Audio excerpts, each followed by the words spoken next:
நான் போஸ்டிங் கேட்டானா, ஏதாவது பதவி உயர்வு கேட்டானா, இல்லை எலெக்ஷனுக்கு சீட்டு கேட்டானா? கேட்கவே இல்லையே. 3400 பேட்டி இது வரைக்கும் பேசியிருக்கேன். இது தலைவன்ட்ட பேருக்கும் நீ போகும்போது கூட்டிட்டு போங்கிறான்.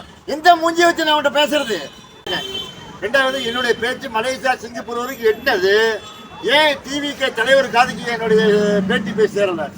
விஜய் சம்பந்தமாவோ டிவிகே சம்பந்தமாவோ தயவு செய்து அந்த பேட்டி சம்பந்தமா என்ன கான்டாக்ட் பண்ணாதீங்க.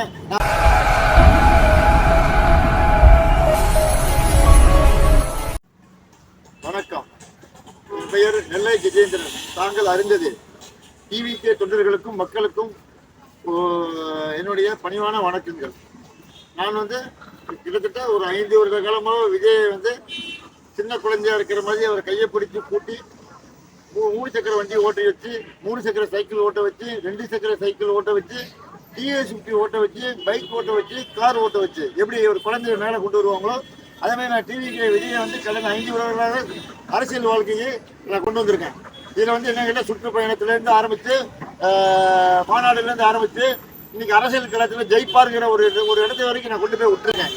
ரெண்டாவது, என்னுடைய பேச்சு மலேசியா சிங்கப்பூர் வரைக்கும் எட்டது. ஏன் டிவிகே தலைவர் காதுக்கு என்னுடைய பேட்டி பேசி சேரல? 3400 பேட்டி இது வரைக்கும் பேசியிருக்கேன். இது வரைக்கும் டிவிகே இருக்கிற உறுப்பினர் யாருமே இந்த மாதிரி 3400 பேட்டி பேசுறது கிடையாது. அங்க இருக்கிற தலைவர்கள் யாருமே இவ்வளவு பேட்டி பேசுறது கிடையாது, இவ்வளவு மீட்டிங் பேசுறது கிடையாது. நான் தவறாம அவருடைய எல்லா இடத்துக்கும் நான் போயிட்டு வரேன். அவருடைய எல்லா பேட்டியும் நான் பேசுறேன். அவருக்கு சப்போர்ட் பண்ணி எல்லா இடத்துக்கும் நான் சப்போர்ட் பண்ணும்போது என்னுடைய பேச்சு அவர் காதுக்கு போலையா? ஏன் யாரால என்னுடைய பேச்சு அங்கே போல? என்ன காரணம்? இப்போ எனக்கே இவ்வளவு தூரம் நான் யூடியூப்ல அவரை ஹைலைட் பண்ணி இந்த யூடியூப்ல ஃபுல்லா போயிட்டு என்னுடைய பேச்சு அவர் காதுக்கு போகாத போது எனக்கு கீழே எவ்வளவு பேர் தொண்டன் இருப்பான், பேச தெரியாதவன். அதாவது நிகழ்ச்சியை பார்ப்பான், அவனுக்கு பேச தெரியாது. தலைவனை பார்க்கணும் வெறியா இருக்கான். அவன் என்ன சொல்றான்? தலைவா, நீ இப்போ யூடியூப்ல ஃபேமஸ் ஆகி நல்லா வந்துட்ட, தலைவன்ட்ட பேருக்கும் நீ போகும்போது கூட்டிட்டு போங்கிறான். எந்த மூஞ்சியை வச்சு நான் அவன்கிட்ட பேசுறது? என்ன இது வரைக்கும் கட்சியில் இருக்கிற தலைவருக்கு அப்புறம் உள்ள கீழே உள்ள இருக்கிற யாராவது மதித்து ஒரு தடவை கூப்பிட்டு ஒரு அங்கீகாரம் கொடுத்தாங்களா? கட்சி ஆஃபீஸ் கூட்டிட்டு போய் ஒரு வார்த்தை பேசினாங்களா? அப்போ இத்தனை நாள் உழைப்புக்கு எனக்கு என்ன கூலி? நான் போஸ்டிங் கேட்டானா, ஏதாவது பதவி உயர்வு கேட்டானா, இல்லை எலெக்ஷனுக்கு சீட்டு கேட்டானா? கேட்கவே இல்லையே. என்ன நம்பி இருக்கிற 1,60,00,000 பேர் இருக்காங்க. என்ன நம்பி என்னுடைய ஃபாலோயர்ஸ். அவங்களுக்கு நான் என்ன பதில் சொல்றது? என்ன தலைவா, இவ்வளவு வேற உன் பின்னால நாங்க வரோம், உன் தலைவன் உன்னை கூப்பிட்டு வார்த்தை கூட பேசுறீங்க. தலைவன் பேசணும், ஒரு புஷியானது பேசிக்கலாமே, அது ஒரிஜினலா பேசிக்கலாமே. ஏன் அந்த அளவுக்கு நீ அருகே இல்லாதவனான்னு என்ன கேட்கறாங்க. நான் என்ன பண்ணட்டும்? இது என் தலைவன் காலுக்கு போகுதா தெரியல. தயவு செய்து நான் யூடியூப் சேனல்ல அனைவருக்கும் நண்பருக்கும் நான் சொல்லிக்கிறேன், இனிமே டிவிகே சம்பந்தப்பட்ட நிகழ்ச்சிகளை எங்கிட்ட பேட்டி எடுக்க வராதிங்க. டிவிகே தலைவர் விஜயை பத்தி இனிமே என்கிட்ட கேட்காதீங்க. ஏன்னா நான் தான் அவரை அரசியலுக்கு கொண்டு வந்தேன்.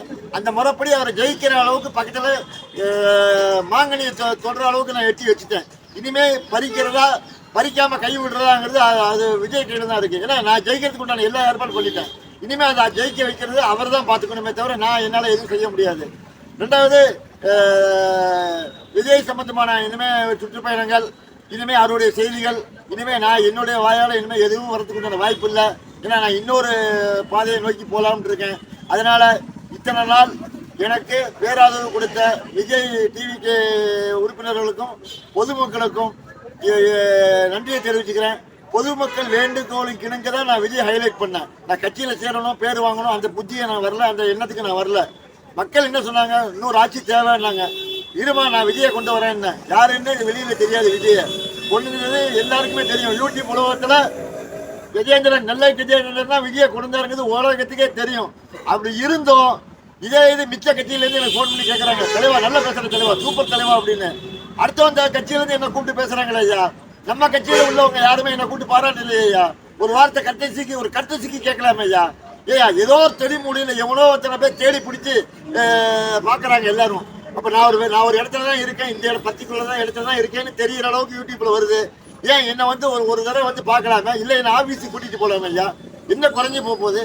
இத்தனை வயசுல நான் உங்களுக்காண்டி இவ்வளோ தூரம் செஞ்சுருக்கேன்ல, அப்போ ஏன்டா செஞ்சோன்னு எல்லாரும் கேட்குறாங்க. இது ஏன் இந்த வயசான இடத்துல செஞ்ச, இது உனக்கு தேவையானு என்னை கேட்குறாங்க. நான் அதை பற்றி பரவாயில்ல, என்னை நம்பி மக்கள் இந்த பணியை ஒப்படைச்சாங்க. நான் சீரியன் சிறப்புமா அவர் வெற்றிகரமாக கொண்டு வரதுக்கு நான் உதவிட்டேன். தயவு செய்து யூடியூப் சேனல்காரங்க வேற ஏதாவது பேட்டிக்கிட்ட வாங்க, வேற எந்த சப்ஜெக்ட் வாங்க.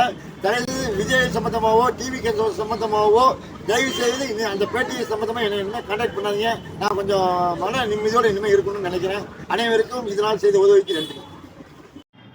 சொல்லுங்கள். டிவிக்கு ரசிகர்களுக்கும் பொதுமக்களுக்கும் எனக்கு ஒரு சின்ன வேண்டுகோள். அதாவது விஜய் சினிமாவில் இருந்தார். அவரை வந்து அரசியலுக்கு வர வச்சது நான் தானே அனைவரும் அறிந்தது. அதே நேரத்தில் நான் மக்களை விஜயை பற்றி மக்களுக்கு நான் தெரிவித்தது இப்போ விஜய்க்கும் மக்களுக்கும் கனெக்ட் ஆகிடுச்சு. ஆனால் நான் 5 வருஷமாக விஜய்க்காக இவ்வளோ நாள் 3500 பேட்டி பல இடத்துலலாம் பேட்டி கொடுத்துருக்கேன். பல சேனல்லலாம் அவரை பற்றி பேசி இன்றைக்கி வெற்றி கனியை கையில் கொடுக்குற அளவுக்கு நான் பண்ணியிருக்கேன். ஆனால் இது வரைக்கும் எனக்கும் விஜய்க்கும் ஏன் லைன் கனெக்ட் ஆக மாட்டேங்குது? அந்த லைன் ஏன் கனெக்ட் ஆகலைங்கிறத விஜய் சார் எனக்கு தெரிவிக்கணும். நன்றி.